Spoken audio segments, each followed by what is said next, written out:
How's everybody? I'm going to share.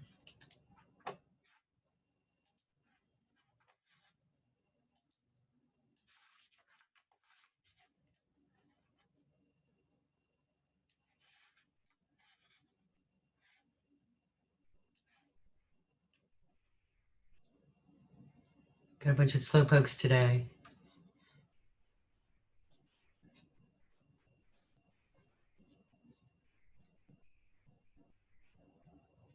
I've been waiting until the last minute, so they're all used to waiting till the last second. 12:30.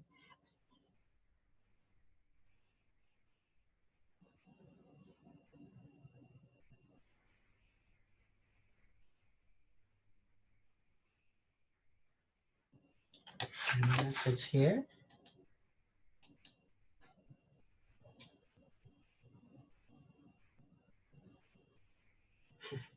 That's fine, Logan.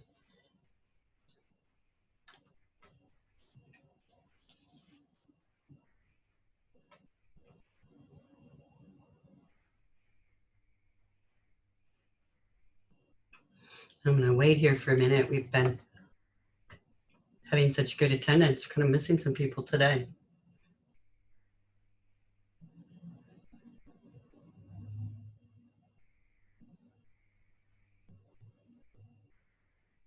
Are you guys at the start of the semester, or we're in the semester, are you? Halfway. Halfway. I forgot the dates. Halfway. Yeah. This is C#1 class? Yep. Okay, I've lost all my comments. It's killing me. Yeah, C#1. So we did all of the console-based stuff when we were together, which I guess, but we just started on forms stuff. So that's hard to say because a lot of times when I walk through the room, there will be a lot of people having trouble that don't say anything. So yeah. In this environment, it's harder to walk around. Yeah. Make everybody show you their form. Yeah, I can imagine. But I think everybody's doing pretty good with it. Really good groups. Good. Yeah, I remember those forums. Seems like just like yesterday. I know. Do all the labeling, but all these Gen Zers, you know, they really work hard. People talk bad about them, but they're super hard workers. Yeah. Okay. Well, we're getting there. Come on in. Last time we had some extras. They could take today off. Guess while we're waiting, I've got Frankie here. In Discord, I went ahead and created an attendance channel. So I have those links for those attendance forms in one channel instead of having them in our general channel. So this should be easier to find. Anything else like that that you think that we should reorganize, let me know. Okay, we're gonna go ahead and get started. I think hopefully we'll have a few people jump in, but I just mainly hope everybody's doing okay. We have Frankie here today, and Frankie is from Jack Henry, and I'm gonna let him tell you a little bit about himself and about Jack Henry. You guys have a webcam. You turn on your cameras and kind of wave at him real fast and then turn them all off so that we save bandwidth. But I'd like for him to see you're really there. Yoo-hoo. Is anybody out there? Look, they hate their webcams. Stuart's like, I'm here, I don't have a webcam. Sure. Did you hear all the webcams are all sold out all over the world? So yeah.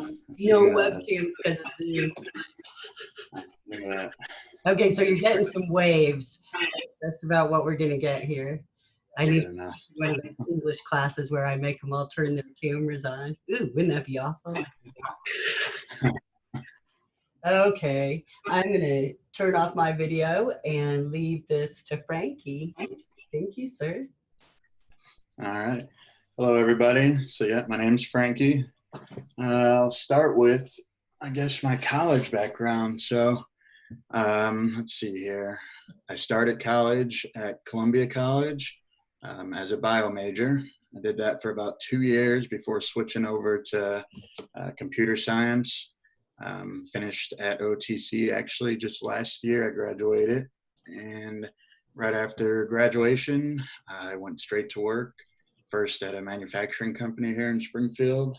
And then after that, I went to Jack Henry and have been there ever since, going on about a year now at Jack Henry.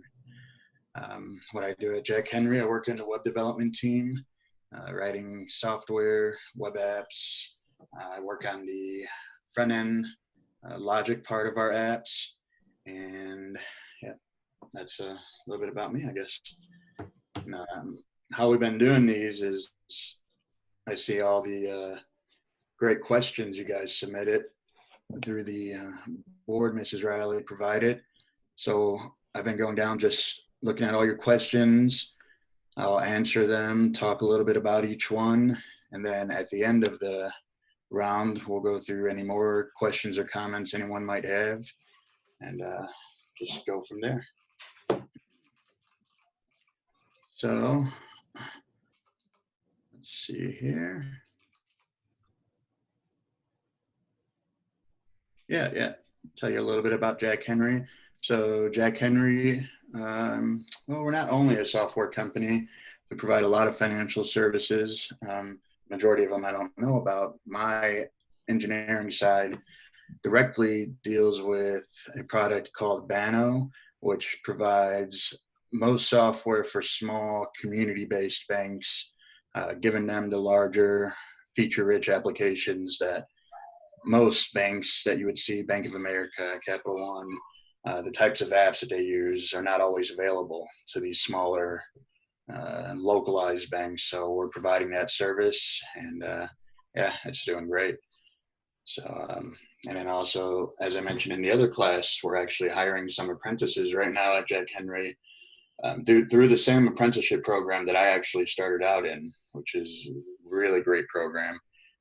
Even with the coronavirus stuff going on right now, I always mention that we're hiring even remotely. Even as an apprentice, you'll have the opportunity to work remotely if you're interested. And a link and all of the info regarding those job availabilities, which are coming up. I believe they'll start hiring mid to end of May, this upcoming month. And the apprenticeship can run anywhere from 90 days to indefinite, and definitely lead to a full-time position in all types of teams: Scala, which is a back-end language, iOS, Android, UX design, JavaScript, whatever you can think of. Unfortunately, not C#, because Jack Henry utilizes C# a lot on different aspects, but the team that we're hiring the apprentices on, we do not utilize C#, unfortunately. So, and that information, the link for those positions I'm mentioning, are provided in the Discord job postings section.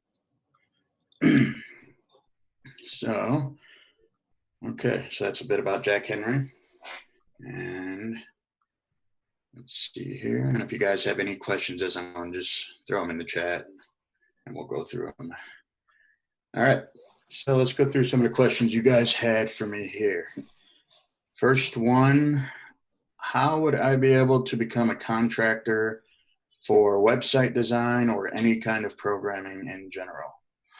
Well, let's see, there's a couple ways that I can think of for that.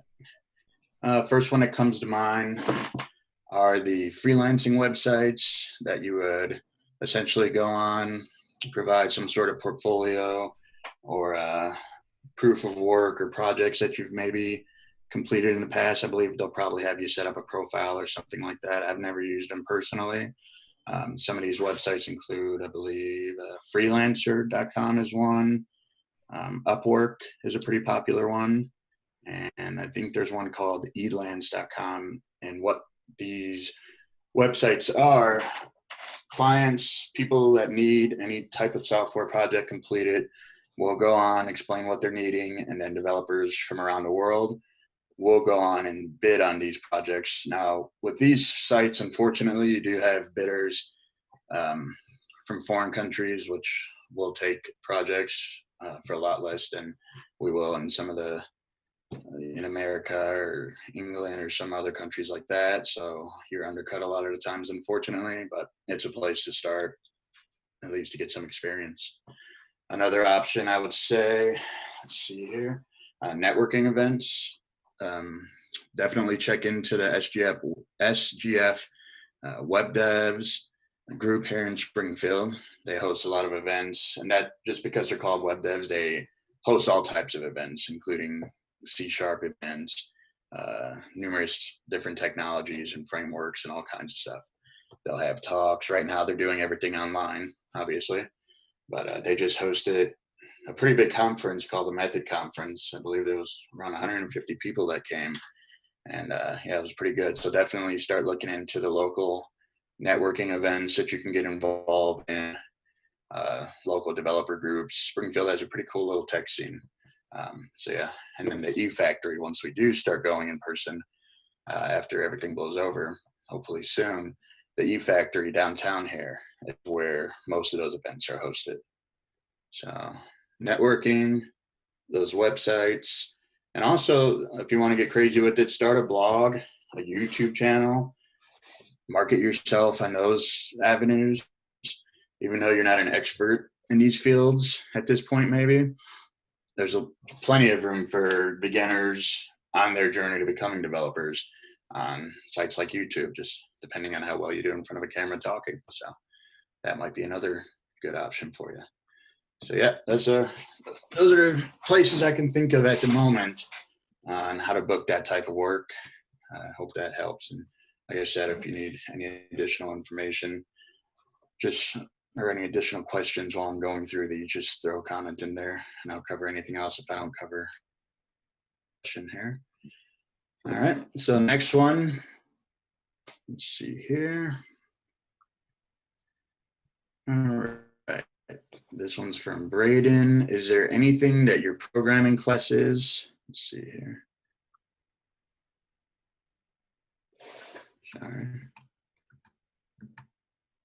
Is there anything that your programming classes made a huge deal about and that it ended up not being that important, or vice versa? Well, let's see.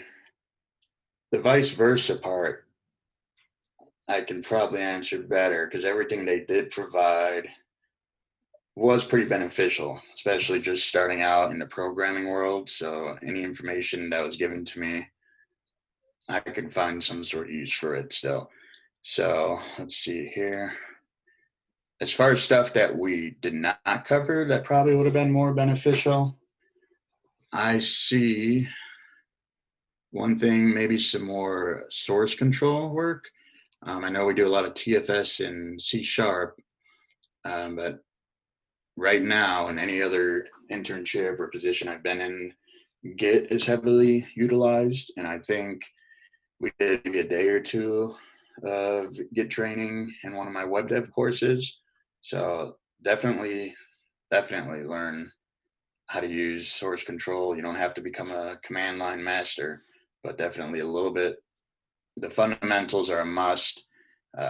Maybe a little deep dive into some of the more advanced topics of Git, learn basic pushes, pulls, cherry picking, rebasing, just stuff like that. That's one thing that you're going to use right from the beginning in your first position, right off the bat. And the positions that I've started at or that I've worked at, they kind of expected me to know that.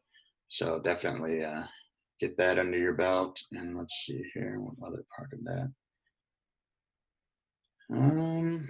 Maybe a little bit of information. This is heavily dependent on what type of program you want to get into. I've always, as far as professional wise, I've always been into some sort of web development. So stuff like build tools, such as technology called Webpack, has always been useful.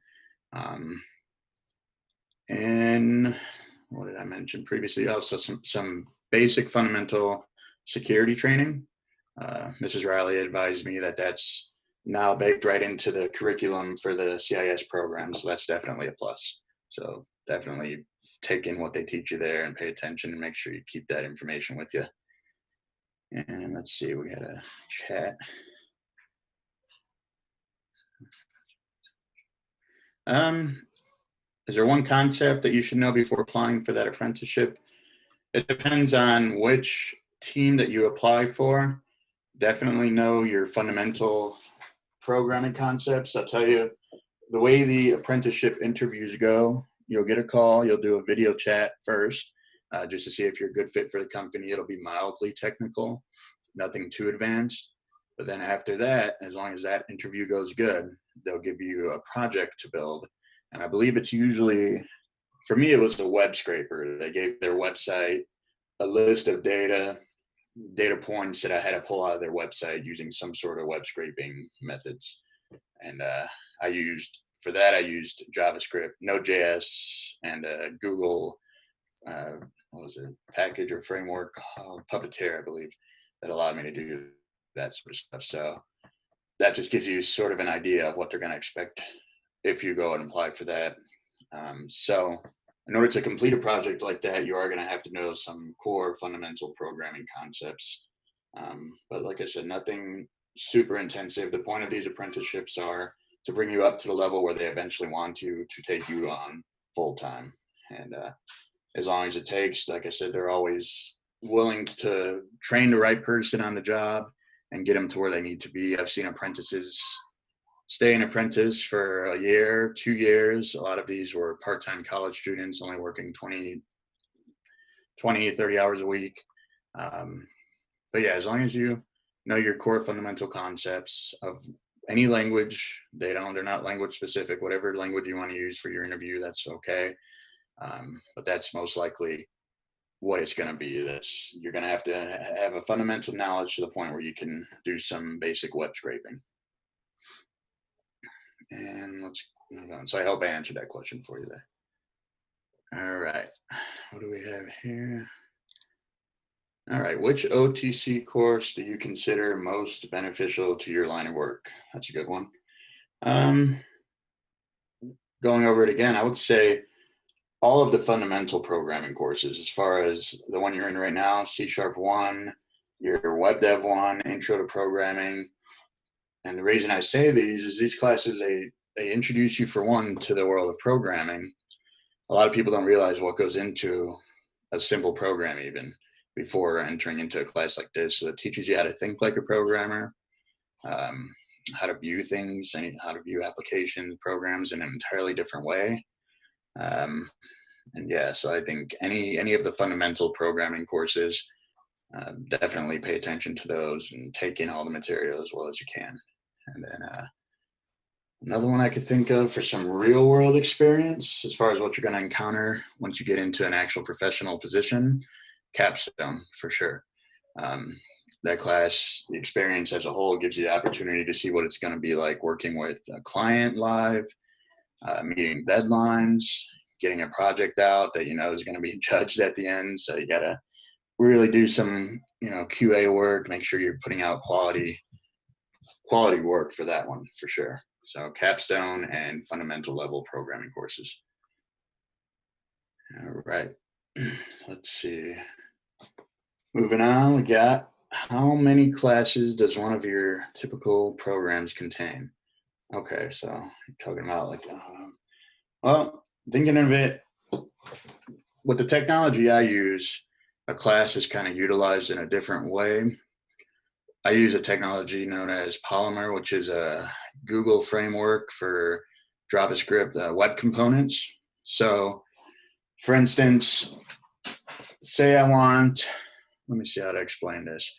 Each component contains its own class. So the entire product line of the Jack Henry Banno product line, the one that I work on, Jack Henry split up into numerous teams. My team is the Banno team. So our product line is heavily built upon web components. So each one of these web components, which we have hundreds of them, acts as sort of, you could think of as a Lego. They're building blocks to put together a program as a whole. So each one of these components has its own class with all the built-in functionality, all of the markup that's gonna, and I say markup, it's basically all of the HTML, styling, CSS, that's gonna make this particular piece. And you can think of a component as, say, a search bar. You want to build one search bar that you can use in numerous places around the entire site or application. So that search bar is going to contain its own class with all of its own functionality, all of its own markup, and so on.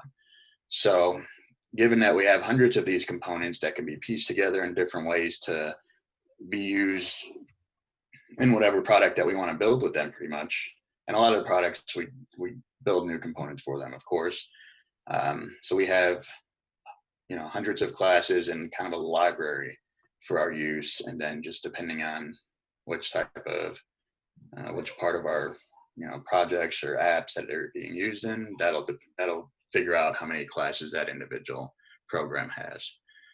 So as a whole, you can think of hundreds being, if you think of my product at Jack Henry, it's composed of hundreds of different classes due to the fact that we're utilizing hundreds of web components within the one program.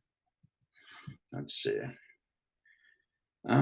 We were using, this is to Kendall asking if we use any Angular or React at Jack Henry.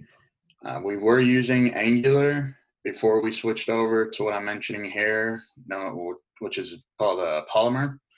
It's as close, when you want to speak in terms of web development, it's pretty much as close to the bare metal as you can get in the browser.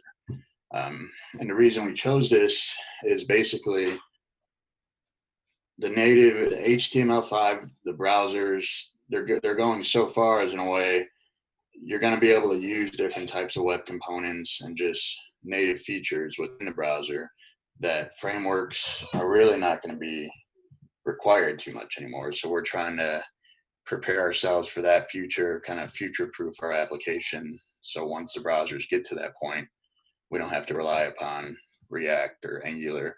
I personally like using React. I used React at a previous internship that I had before starting at Jack Henry.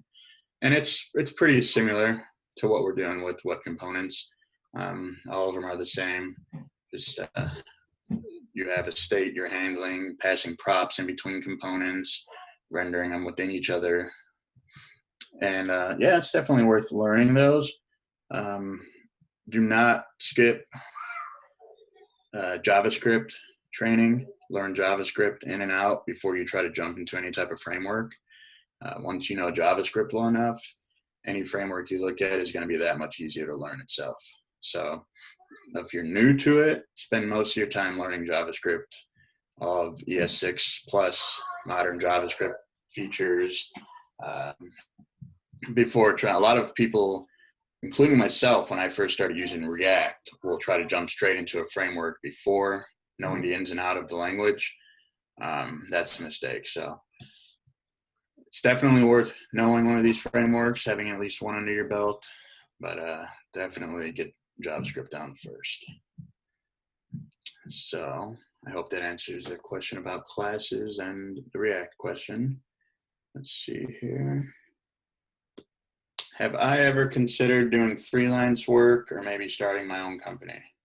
Yeah, I've considered it. I've taken on small freelance jobs here and there, but have not made it a point to go out and actively pursue opportunities.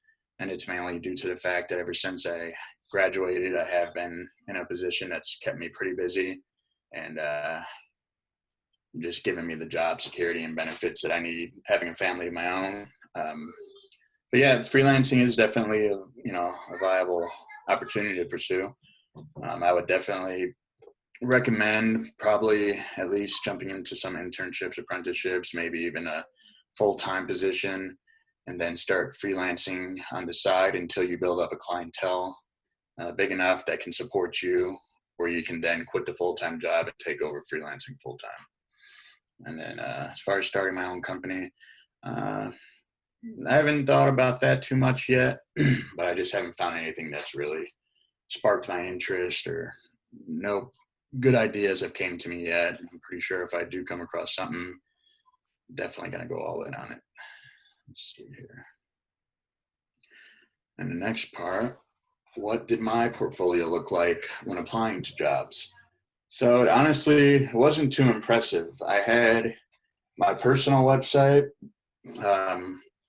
Let's see, what else did I have? I had a lot of projects up on GitHub that I linked to LinkedIn and all of the social sites. We'll talk about that too. And all those projects consisted a lot of the projects that I would complete during college, tutorials that I would clear through Udemy or YouTube. I would upload all of those to my GitHub repos, or to GitHub repos, so that way I can show those off in some sort of way, just to have that much more to show potential employers. So that's all I can think of there. Let's see. I also built a website for my brother's barbershop and stuff like that. So it wasn't too impressive. My own personal website was just pretty minimalistic looking.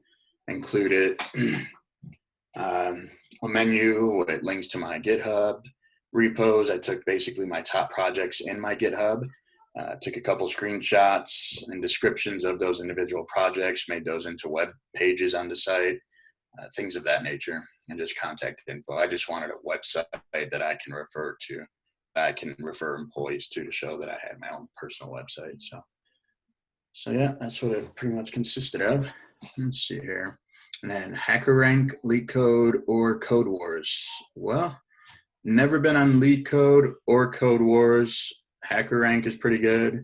I actually used HackerRank to prep for some of my interviews. And yeah, I would definitely recommend HackerRank. Okay. All right, so I'm going pretty fast through these. Everyone good? Everyone hearing me okay? Any questions or comments as of this point?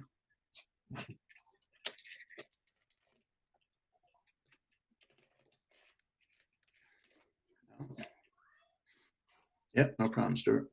Cool. All right. So let's see here. Design tools. Yeah, I use a few design tools.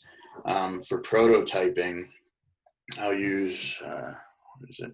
Adobe XD. It's part of the Adobe Creative Suite. That's a good one. There's also one that the design team at Jack Henry uses as a whole called Abstract.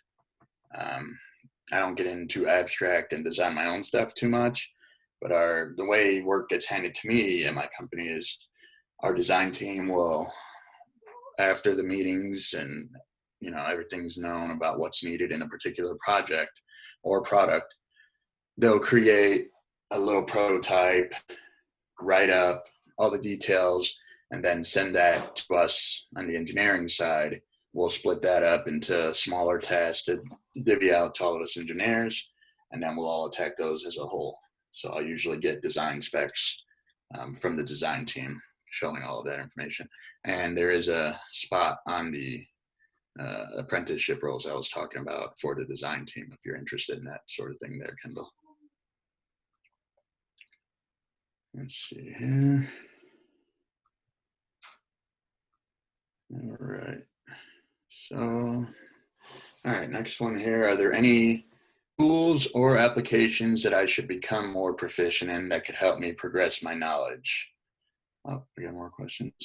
Yep, no problem, Kendall. Let me go through this one, and then I'll talk a little bit about CSS because we do handle that in this particular way. Tools, we already mentioned source control, become pretty familiar with Git in particular. And this is highly dependent on, like I said, what type of development you want to get into after school. TFS, you guys already should be utilizing that soon in your C# courses. If you're still using that, I'm not sure.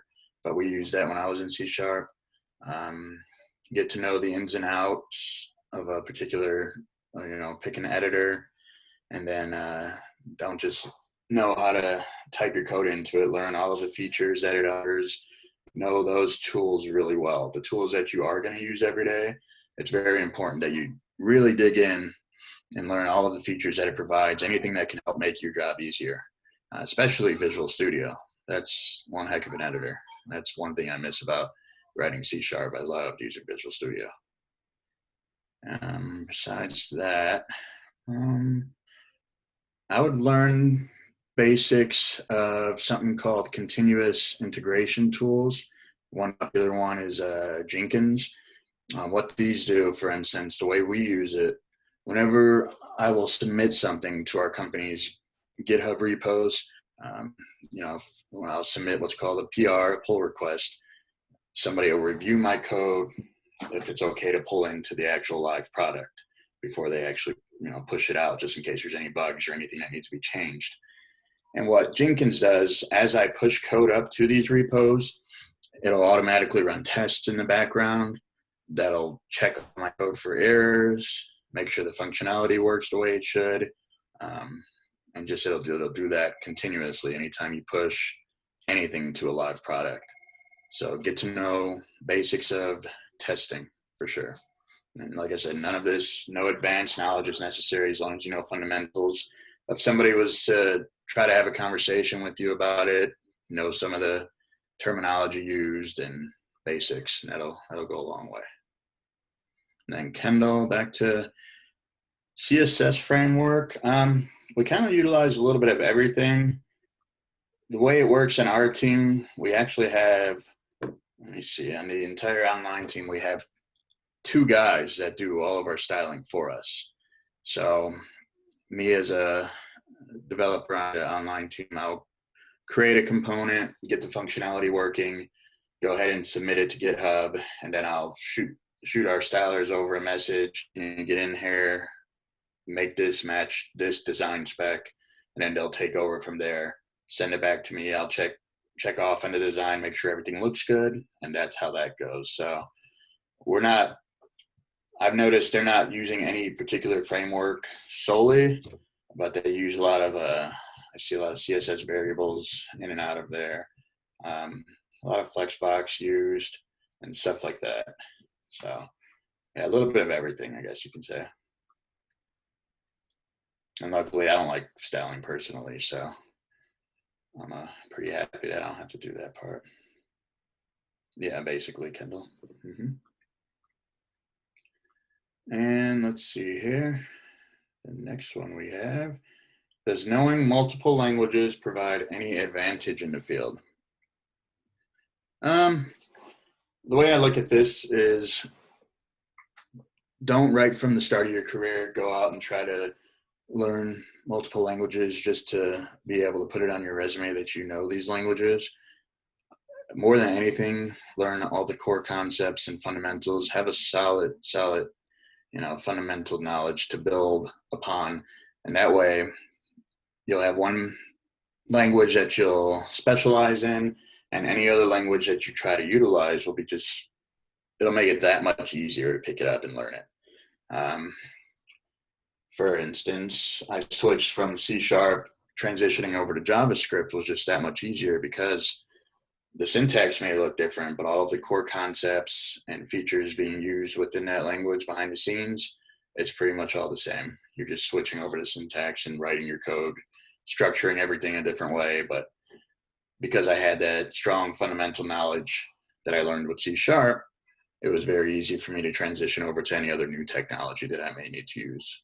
So I would definitely recommend worrying more about your fundamentals, core concept knowledge versus trying to just get in there and memorize syntax. That would be my recommendation. Like I said, once you get that strong core down, any language is going to be super easy for you to pick up, guarantee it. And let's see. And the next question was from Dylan, which kind of ties into that one. If possible, is it okay to mainly stick to one programming language, or should you be proficient in all of them? Yeah, just stick to one programming language, whatever you're using at a current position that you may be applying for a certain project. So yeah, I think that's definitely okay. I doubt it's going to be possible for somebody to become proficient in all of the programming languages available, and a lot of them are pretty useless. So just pay attention to which programming languages are on the decline. If you do want to spend time in gaining an additional language on top of the one that you're very proficient in, definitely do a little research and look at what's in demand beforehand. So yeah, learn the skills that are going to be demanded by potential employers in the future. And then, let's see, continuing with Dylan's question here, looking back, was there any class or advice that you can think of that really made a difference in knowing what you wanted to do with programming? Let me see here. Well, as far as as far as knowing what I wanted to do with my programming skills, I honestly don't think, right now I write software for banks. So as far as being fulfilling and having personal meaning to me, I don't think I'm reaching that yet. Let's see here. So I'd have to say I'm still on that journey of finding meaningful work to apply my skills to. And I believe when I do find something like that, that's probably going to be the thing that forces me, back to a previous question, to eventually probably try to branch out and start my own company doing something like that. But at this time, yeah, I'm still on my journey. Like I said, I write software for banks, so I'm not really saving the world or anything like that, or making too much of an impact just yet. But yeah, when it does, that'll definitely turn into a company. And as far as something that influenced me to decide what type of programming to specialize in, like at the very start of my professional career, I would say just experiences that I had during my very first internships. Getting introduced to web development in a professional environment really turned me on to it, and I haven't really looked back since. All right. Next one here. What does a normal day at the office look like for a programmer? That's a fun one. So right now I work remotely, and not only because of the coronavirus, I've worked remotely now for almost a year. So what I do on a typical day working remotely is a bit different than what you would do as a, completely in-office employee, but I've worked in both. So talking a little bit about my previous experience working in an office every day, let's just run through the day. So I would usually start around 8 a.m., begin with emails. I started there usually because if there was anything from a previous pull request where I submitted code, it's been reviewed and changes have been submitted back to me, they would come in the form of emails. So if any changes needed to take place as soon as possible before any other new work had to take place, I wanted to knock that out first. So I would check all the emails, kind of develop a to-do list from there. And then from the emails, we usually start out with a morning stand-up meeting. That'll be, in office. That would be just wherever you want to congregate to. Just a group of you would get in there and talk about what you did the previous day, any issues you might be having, walk through those issues if somebody wanted to offer their help, and then what you plan to do that particular day. And then that's just a typical Monday through Friday meeting every morning, usually around 9:45, just a quick 15-minute meeting, depending on the size of your team, of course. And then from there, you would break up in a meeting, start your coding for the day. I would usually code till about lunchtime, go out to lunch. If I had anything lingering I usually tried to take on a coding task that would last just a few hours that I can test and make sure nothing's broken before I headed out for lunch.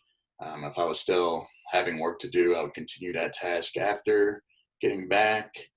Let's see here, fix any bugs. And then usually the afternoon would consist of more meetings, whether it be design meetings, planning meetings, a lot of meetings, but they're pretty useful. Mentoring, you'll usually get assigned a mentor in a larger company. And it's usually just a senior dev that's job is to keep an eye on you, make sure you're not breaking anything, handle your code reviews, stuff like that when you're first starting out. And then, so before heading out for the day, you would basically try to make a short to-do list if there's anything, lingering that you didn't get completed, maybe something you can knock out the next day in the morning, and then just do it all over again. And now the difference is working remotely, between there, the tasks and the schedule is still the same. The only difference is when I actually do my coding is a little more lenient. I can, code at 10 o'clock at night if I wanted to, and just have a code review ready for the morning. The mentoring doesn't happen as much. That's why I'm kind of glad that I didn't go remotely for my very first job.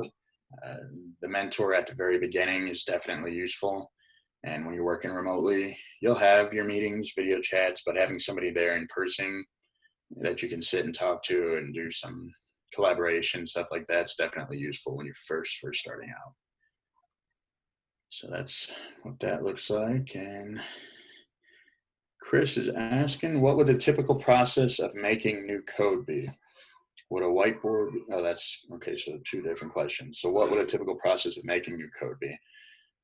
Not quite sure what you mean by that. Usually the process of me writing code would be receiving, like I said, from the design team. That's where we usually get our specs as a whole about the project that we're about to start on. And our project manager would take those specs, break it down into smaller steps, and then we'll have we use a program called Jira, which is like a project, kind of like a Trello. I guess if you've ever used Trello, it'll have cards, different columns, to do, review, in process, complete. The to do section there with all of the tasks that have to be completed. I'll basically go through those tasks, pick out which one I want to work for at that particular time, slide it over to the other column to show that's what I'm working on, and then I'll break that task.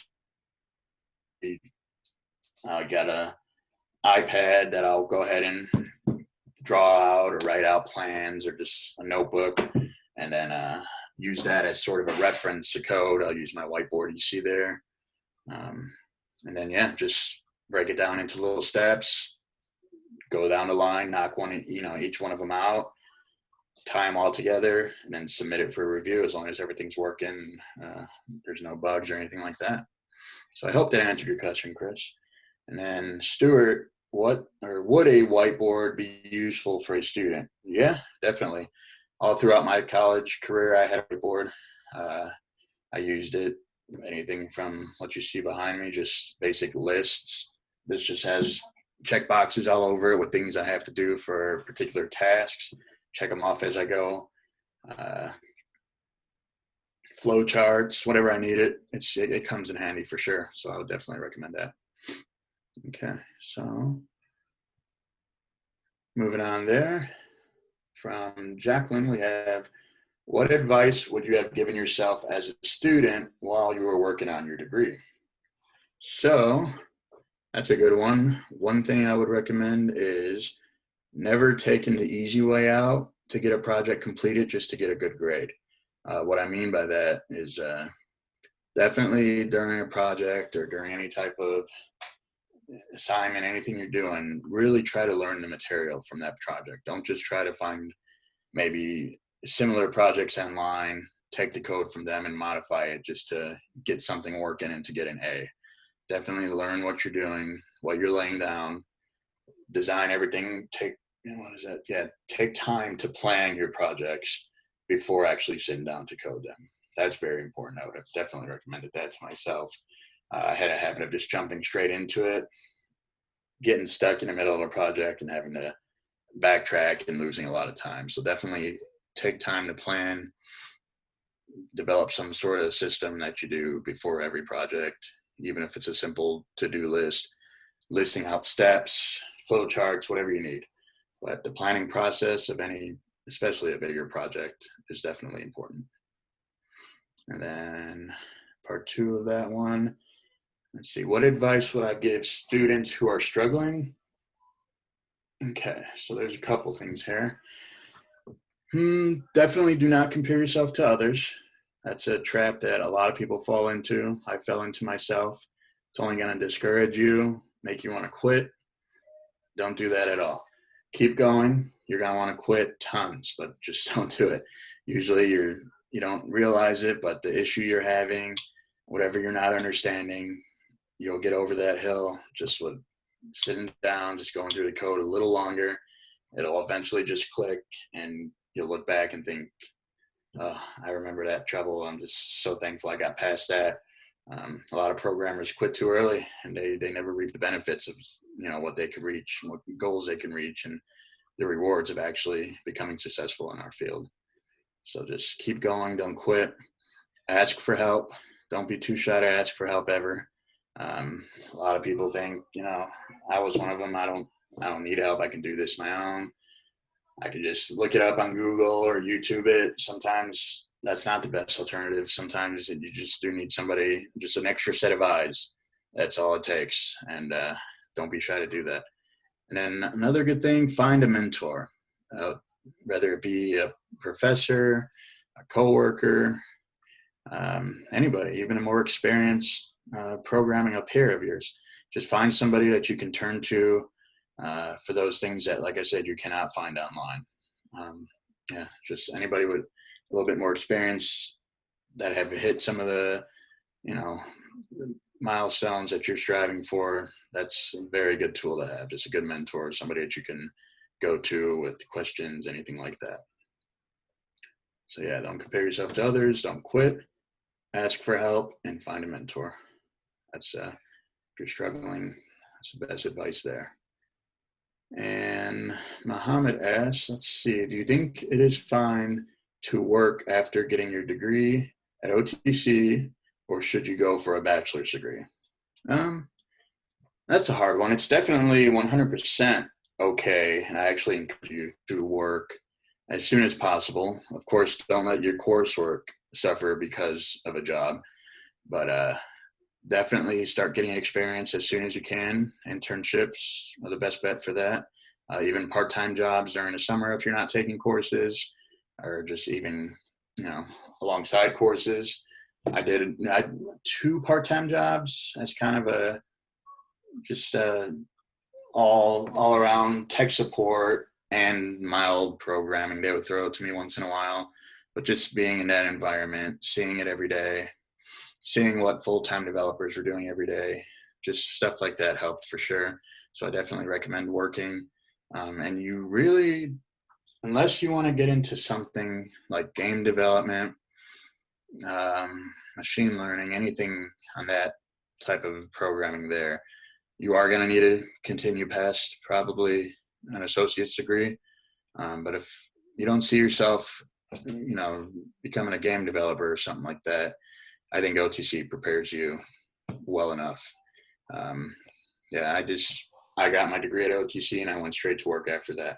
And I'm doing just fine along people that, some of them have masters.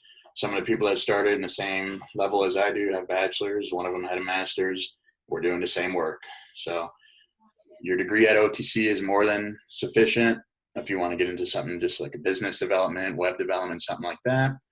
But depending on, I guess, your self-learning habits, if you're not a great self-learner and you want to get into game development or something, any advanced fields, machine learning, something like that, you'll probably need additional education and training at that point. But it's never a bad idea to go for a bachelor's degree, even if you are getting into web development like myself. I'm doing my bachelor's degree part-time.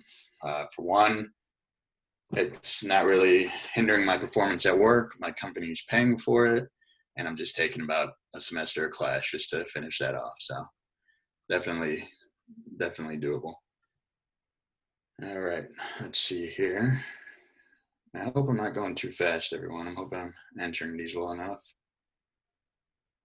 All right, next one we have, would you recommend branching into a few languages and learning them in depth, or learn a lot of languages but not have an in-depth knowledge of them? So we already went over that, I think. I would highly recommend sticking to one language at the beginning, getting those core concepts, getting your fundamentals in, and then learning additional languages or technologies as the need arises for a particular position you want to apply for, maybe a particular project that you're working on that you think a certain technology or a certain language can probably meet the needs that you're looking for. I would definitely do it on an as needed basis as far as learning new languages and new technologies. Let's see here. And we have from Madison, what sort of soft skills do you think have been the most useful to you in your career? Okay, so that's a good one. So let's see, communication is number one. Written, spoken communication. If you're one of those people that are introvert, you kind of have to break out of that shell. I know the typical programmer is an introvert. You see the stereotypical one. But nowadays, with the, I guess I see a newfound interest in our profession. I think the software development profession is becoming more mainstream, and it might be due to the development of the new technologies making it a bit easier to get into it. But having the skills to just push out code is not always enough anymore. If you're working with a team, which the majority of the time you are in any position, you're going to have to be able to communicate with them, writing out specs, understanding specs, just basic emails that you'll send throughout the day at work. You're going to have those written and spoken communication skills. And if you're a great public speaker, that's super valuable. That's gonna be a super valuable skill to have for yourself. But yeah, definitely communication skills,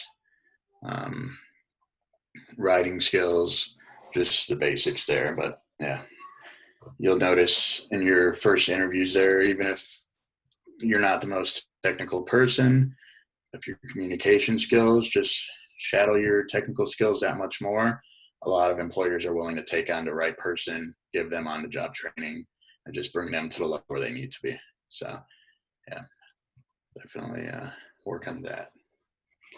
And let's see, is there a lot of job opportunities as a programmer or web developer here in Missouri? Yeah, let's see. Not only Missouri, I think anywhere you go, you're going to have no trouble at all finding a job in programming. That was one of my, at the beginning, before I started college or anything, I was basically looking at what field should I go into to possibly, land a good position after college. I didn't just jump in without having some sort of plan. And it came down to basically medicine or technology. Those are two fields that you're never going to have trouble finding a job in, especially today. So definitely Springfield has a terrific tech scene. They have a great job market. Let's see here.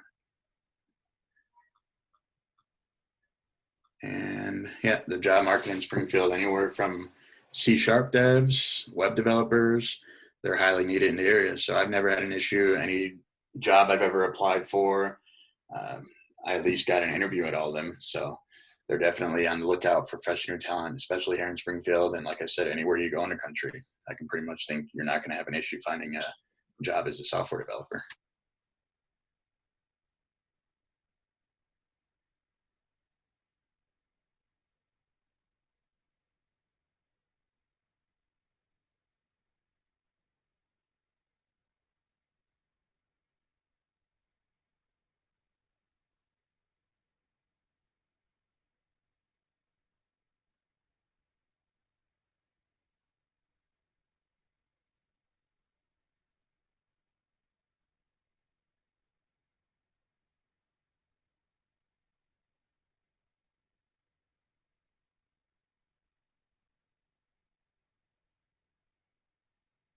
Sorry about that, guys. I think I lost connection. Can anyone hear me?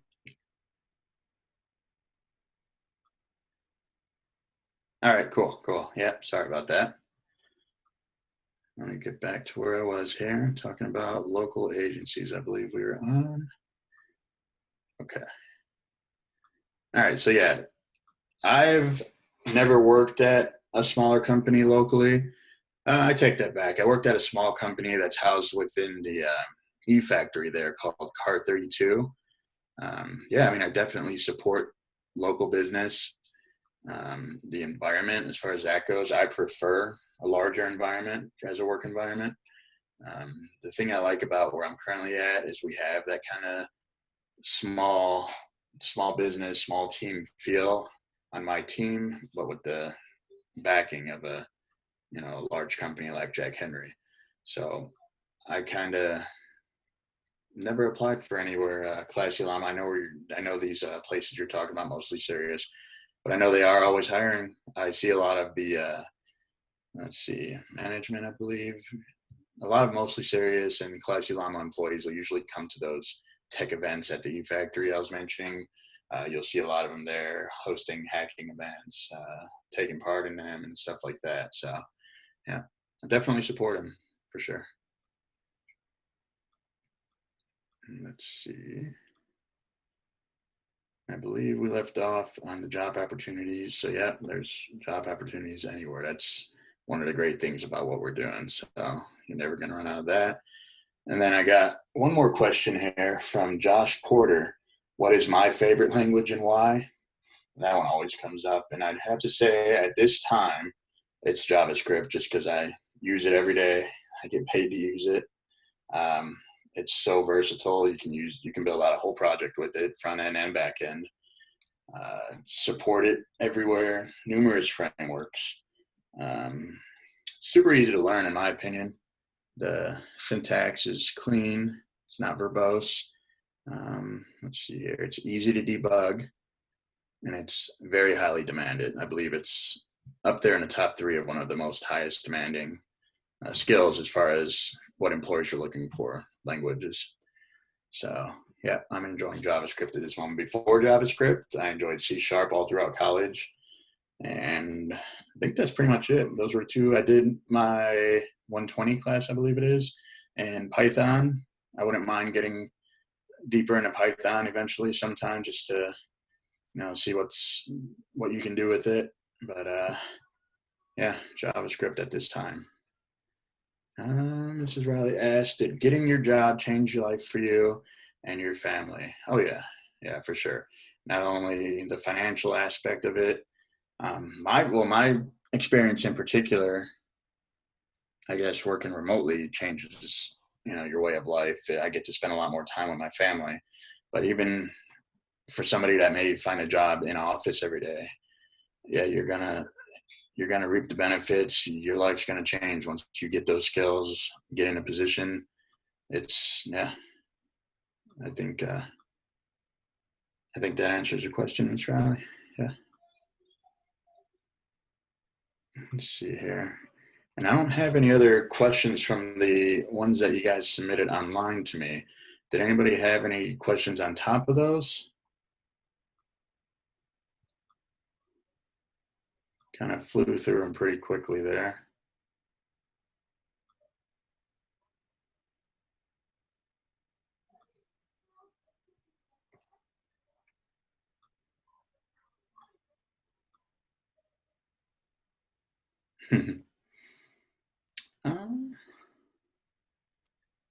Let's see. Trying to think back to the previous class. Let me see here. That'd be a good idea. Maybe something that we didn't cover here. Let me look at their sheet because there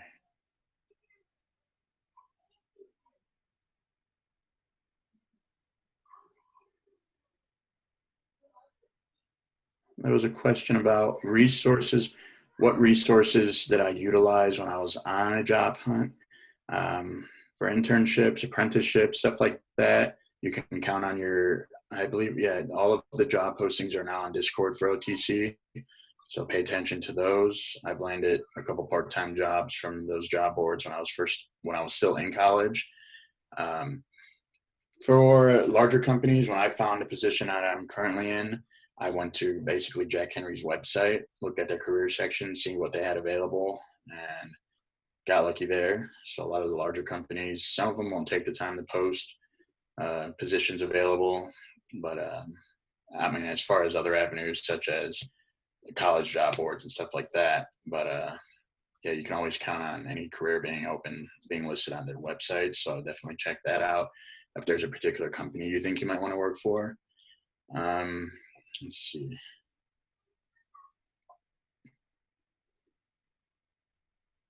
And I'm just browsing through the list of questions from the last class just in case there's something good we can go over there that we didn't hear.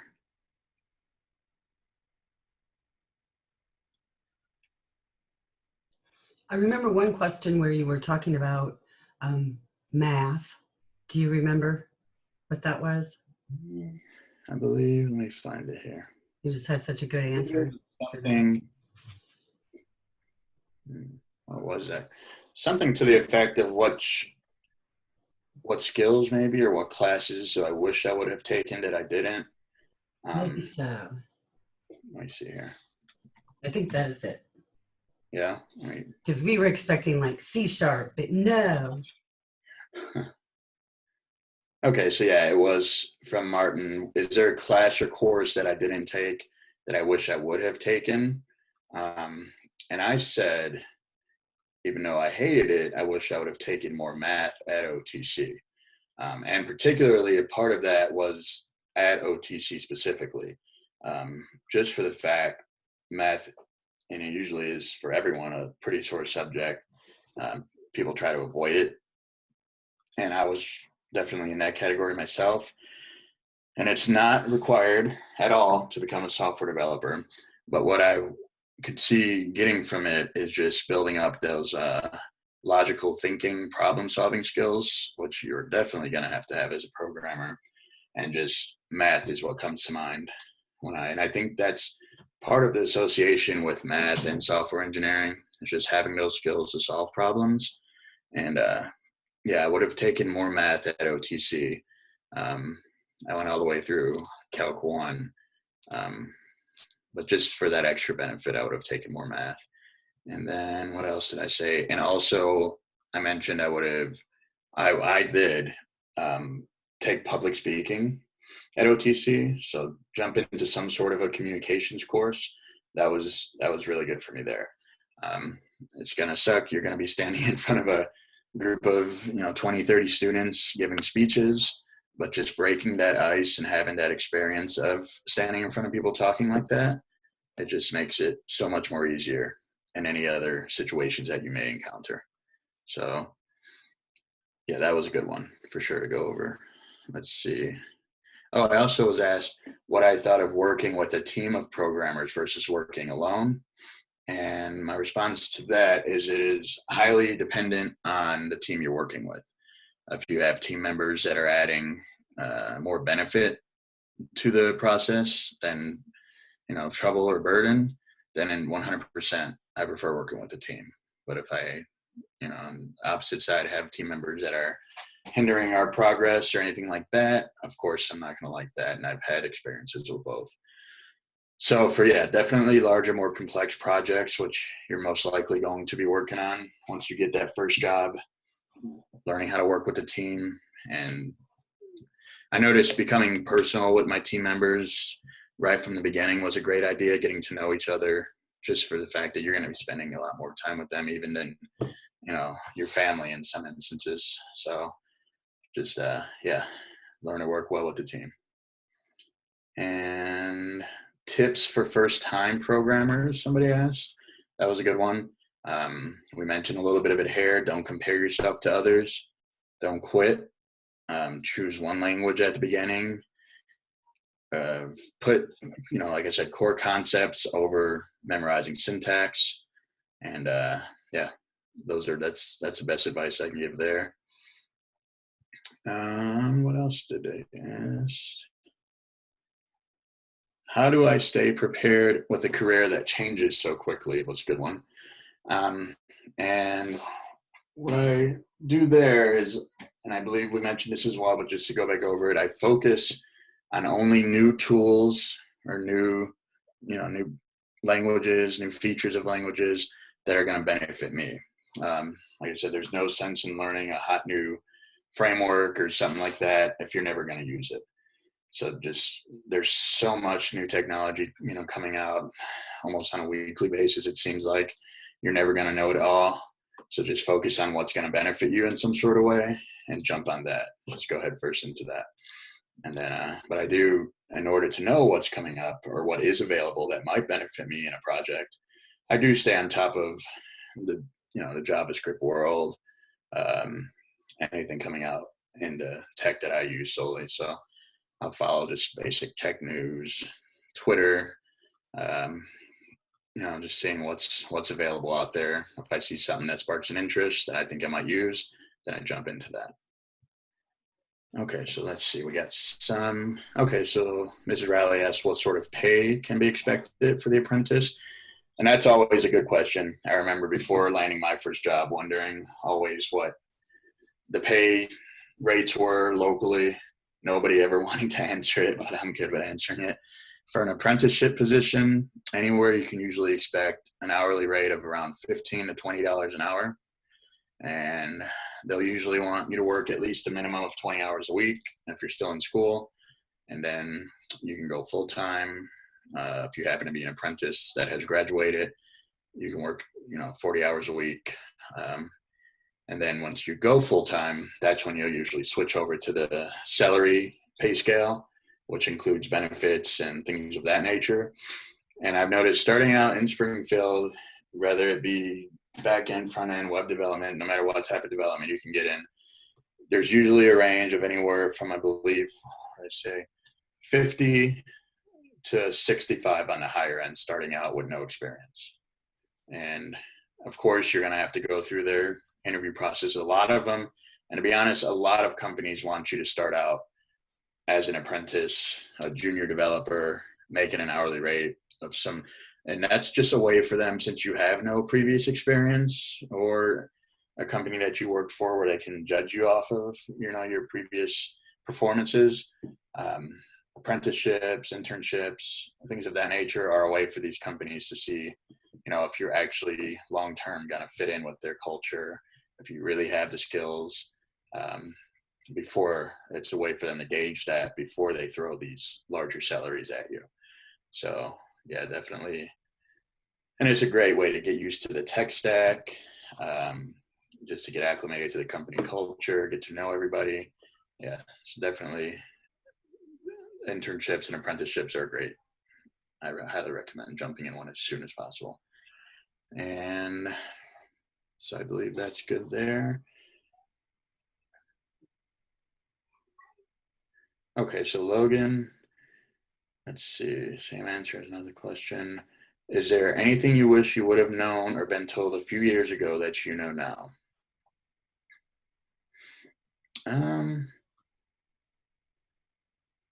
Let's see here. Can't think of anything right off the top of my head. I was pretty well prepared going in as far as knowing what to expect. I would have, let's see, probably what goes into programming. A lot of people don't realize just a website that you may be able to go navigate to on a browser that simply prints out your name or hello world. A lot of people don't know what goes into even that. So being more prepared as far as the complexity of the subject, which I don't think would have turned me away from it or pulled me in stronger, but just, yeah, being more prepared for that would have been good. But as far as learn the material really well, like I said, there were times where I would just try to push code for a grade or not start on my projects early enough and just have to rush something out. So that definitely take time, build proper study habits, self-learning habits. It's going to take a lot more time to properly learn the material than just spending time in the classroom. You're definitely going to have to do some self-learning. You're going to have to pay attention to the projects and spend time at home on them, things of that nature. So, yeah, that's all I could think of there, Logan. What metric is your job performance judged by? Asked Tyler. Is there more of an emphasis on meeting deadlines quickly or getting the job done better? Let's see here. A lot of these questions depend on a lot of different factors. Definitely job performance, I guess in my field would depend, getting the job done better. In the financial sector, one simple mistake can, mean the difference of hundreds of thousands of dollars in somebody's personal bank account if somebody does something incorrectly or sloppy. So we're dealing with people's money, their livelihoods. So it's a lot different than if I was just designing custom websites to, look pretty for somebody. So in my line of work, definitely getting the job done better would be the most important, metric that I'm worried about anyways. And let's see here. Kendall, that pay rate isn't entirely true for starting out at smaller startups or digital agencies, is it? Any experience that I've run into, it has been. As far as an internship program or an apprentice program, as far as maybe a part-time position that you would get. For instance, that one I mentioned where I worked at a company called Car 32 at the E-Factory. I wasn't paid that high, but I wasn't hired on as a, solely part of the development team. I was hired on more of a tech support, kind of all around with a little bit of programming sprinkled in there. But as far as getting hired solely for the development team at the internship, apprenticeship level, even at the manufacturing company I worked at, which we only had a team of 6 developers at that company, that rate was correct for that type of environment. And what you'll find is the companies try to read their candidates. So I do know we have some former students that are working at some of the big manufacturing companies that Frankie is talking about for substantially less because they didn't have the confidence in themselves to expect the going rate. So it's an important thing to build that confidence and know that you're worthy of that amount, because otherwise they might pick up on that and offer you substantially less. Right. Yeah, and any advice I'm giving you guys here, you do have to understand a lot of it's based off of experience that I've come across personally. And I noticed at that one company I worked at, right before I left, they did ask me if I could sit down and tell them what Jack Henry offered me. And the reason being they wanted to stay competitive in the market as far as new hires. So I don't know if these larger companies, try to compete with each other to gain top level talent coming out of college, or how that works. But yeah, Mrs. Riley is correct. I think it'll highly depend on the position. If there maybe isn't a lot of applicants for a certain position, they're gonna, just kind of take what they can get. But yeah, definitely work on those communication skills to kind of, like she said, exude that sort of confidence to know what you're worth and, prove it to them that you are worth that amount. Let's see, Kendall. No, we just went over that one. Stuart, should we become acquainted with Linux? Also, do you use the command line often? Good question. I don't use Linux at work. I've never used it at any of the development positions that I've been in. I believe some of our teams at Jack Henry utilize it, some of the back-end teams for certain tasks. But as far as everyday development, I think you'll see that at a lot of smaller startups just for the fact that it is free. And, the budgets that they're working with usually. But at any company that I've worked for so far, we've used window machines. And at Jack Henry, they hand you out a brand new MacBook Pro when you first start. So that's a pretty cool perk. But I do have a machine at home running Linux just for fun, but I don't use it as a main development machine. I do use the command line often. I use it every day when I'm developing, just my Git work, source control, pushing up my work, building out my projects. So it's not required nowadays with all of the, just source tree. As far as source control I'm speaking of, source tree is just a GUI interface that you can use, but you always want to know the basics of it. PowerShell or command, it just depends, Kendall, on what machine I'm on. I'll jump into PowerShell if I'm on my Windows laptop, and then I use iTerm 2 on my MacBook. So, but yeah, definitely knowing the basics of the command line is not going to hurt you, but it's not required. But yeah, I recommend it.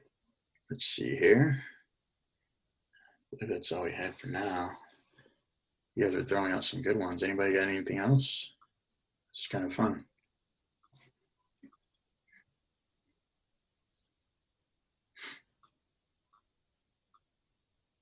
I don't think we had anything else in the other class that I seen. Somebody asked me what I enjoyed most about the profession and why, and my response to that was just the different challenges I face on a day-to-day basis. I mentioned it might be sitting down at a keyboard, pushing up code every day, but just I'm not sitting there doing the same task day in, day out. And that kind of variety is kind of needed for my type of mind. I can't sit there doing the same thing or I would go crazy. So just all the challenges I face, that's super needed for me to stay interested and be able to perform at a high level. And of course, I enjoyed the high demand of our skills and the pay. Nobody's going to say they don't enjoy that. And then, yeah, I don't see anything else in the other list. Mrs. Riley, can you think of anything else that I didn't go over? I can't. I think you've just been so thorough. Yeah. Got any other questions before we let him get back to work? I'm actually done for the day. So After before you get off to fun, huh? Yeah, I took the afternoon off, so I'm all good.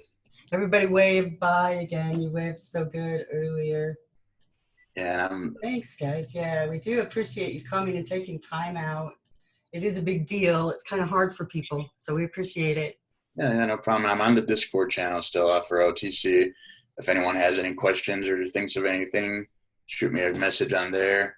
And remember that link to those apprenticeship positions for Jack Henry are posted there as well. I posted them a week or two ago, but it shouldn't be too far in that list. And go into the job posting. It'll explain all the details and what they're expecting of you, and a lot more than I did. So definitely check that out. Awesome. Oh yeah. I'm going to show them some stuff about the most in-demand languages. So thank you. Well, yeah, soon. Hold on. Kendall had one more question here. Okay. What's that? Go ahead, Kendall. I was just going to ask, what's the difference between the technical operations and the technical writing? Because those are the two different things that I see when I click that link to the Jack Henry careers section. Yeah, definitely. And the technical writing is more of the documentation team, I look at it as. If you ever go to any of the docs that you would use for instance, C#, or if you go to Microsoft's docs page, they're going to be usually written up by technical writers. The tech ops is more so like hardware support, helping people out with network issues, making sure deployments are going correctly, things of that nature. So more of a DevOps role, more of a hardware working with developers, tech ops is. And then technical writing, you're not working directly with developers, but you're kind of writing the documentation of new products coming out and stuff like that. Yeah. And if that's the only, there should be posts in there for more than that. I don't know if that's the only ones you've seen for those two, but there should be 6 or 7 different teams that they're hiring for. So maybe look into one of those other posts in that list and you can find some more there if you wanted to. But yeah. Great. All right. You're welcome, everybody, and I hope you guys have a great day. Thank you, sir. Bye. All right. Welcome. Bye-bye. Here's a chart. I found a website that has a bunch of different comparisons of the most popular programming languages.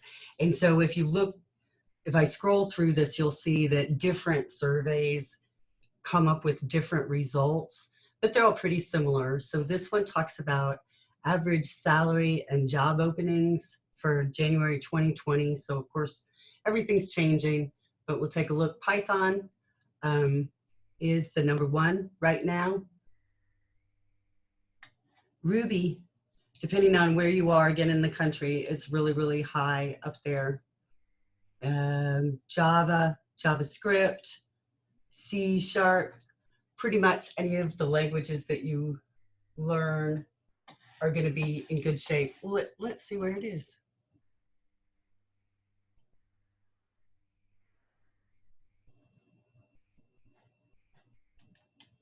So better to learn anything. Here it is. So if you go to the job postings channel on the OTC CIS Discord, here's Frankie's post up here for the Jack Henry stuff. You see it? So it's not on our Discord channel, it's on the OTC CIS server. Okay, so we have a lot of differences. I wanted to show you one other thing too, because when people are talking about numbers and salaries, it can kind of be meaningless unless we think about something to compare it to. So let's do a real quick comparison. Let's say somebody gets a new job after all of this, and they're going to make $15 an hour, because that's going to be minimum wage after this, right?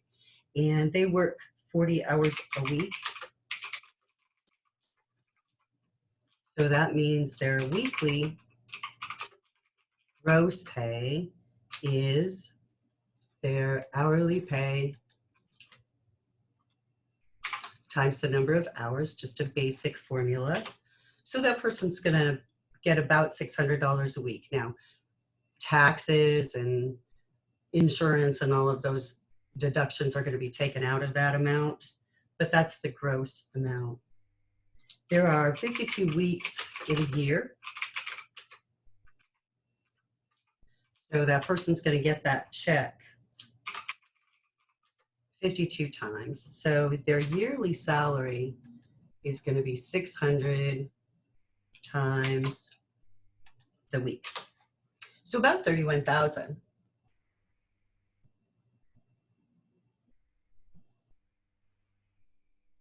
Okay, good. I was worried Tom's the only one that can see it. I don't know where he is. He's out in the woods somewhere. Okay, so let's talk about that. Somebody who gets a yearly salary. Frankie said somewhere between 55 and 65 or 50 and 65. So let's say they're going to get an annual salary of 60, which is great for just getting out of college. Really, really good. That's going to be yearly. So that means per week, whoops, let me do this the same way. There are 52 weeks in a year. So per week, that pay rate is going to equal the annual amount divided by the number of weeks. So about $1,150 a week. Then if we take it further down